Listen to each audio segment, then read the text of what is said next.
غریبوں کو کھانا کھلاتے ہیں۔ اور پھر آ رہے ہیں حدیث میں کہ قیامت کے دن اللہ رب العزت اس بندے کو بلائے گا اور فرمائیں گے کہ میرے بندے، جب مجھے کپڑوں کی ضرورت تھی تو نے مجھے کپڑے دیے، اور جب مجھے کھانے کی ضرورت تھی تو نے مجھے کھانا دیا۔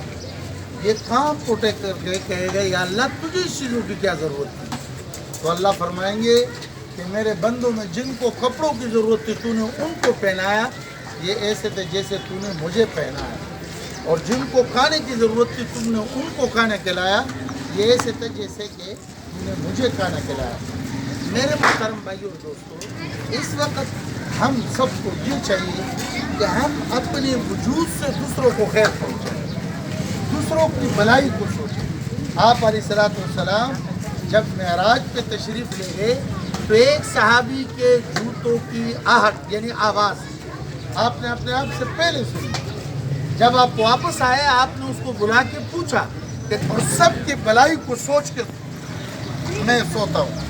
تو میری رائے یہ ہے کہ میرے پیارے بھائیوں، ہم کیا کر سکتے ہیں؟ ایک دوسرے سے مسکرا کے ملو، ایک دوسرے کے لیے دعا کرو، محلے کے لیے دعا کرو، یا اللہ ہمارے لیے آسانیاں پیدا فرما دے، جو مسائل ہیں ہمارے یا اللہ تو حل فرما دے، اور ہم سب فکر ایک کریں گے، اللہ پاک سب چیزوں کو آسان کر دے۔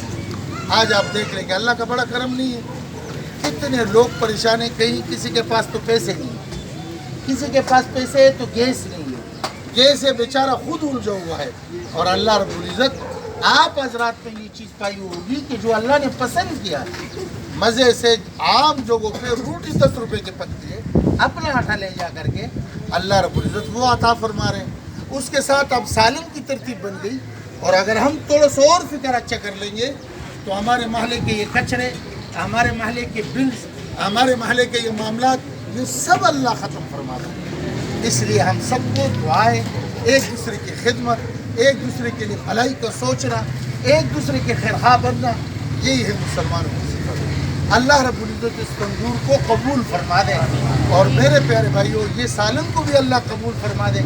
یہ سالن اور تندور نہیں ہے، یہ اللہ کے حکم ماننا، نبی کے اتباع، انسانیت کی خدمت، اور پھر اس کے ساتھ خیر خواہی، یہ اسی کا نام ہے۔ انشاءاللہ ہم سب جب یہ سوچیں گے اللہ پاک کی سب چیزیں آسان کر دیں گے۔ دعا فرمائیں۔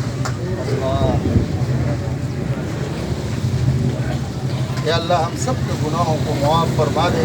یا اللہ جو بھائی یہاں آئے ہیں ان کو دنیا اور آخرت کی سعادت نصیب فرما دے، ان کی نسلوں کو تو آباد فرما دے۔ یا اللہ ظاہری طور پر ہم نے یہ کام شروع کیا ہے، اللہ برکتوں والی ذات تیرا ہے، یا اللہ اس میں تو برکت عطا فرما دے، محلے کے لیے خیر کا ذریعہ بنا دے، یا اللہ ان کے لیے انفع بنا دے، یا اللہ ان کو آگے بڑھنے کے لیے اس کو ذریعہ بنا دے۔ خدا اس کو تو قبول فرما دے، قبول فرما دے، قبول فرما دے، ہم سب کے گناہوں کو معاف فرما دے۔ یا اللہ اس کام کو قبول فرما کر کے ہمارے جتنے مرحومین ہیں سب کی بخشش فرما دے۔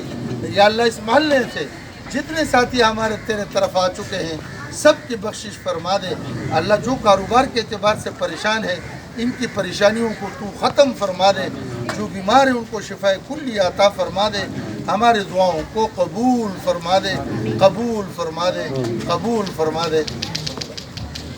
جزاک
چلو بھائی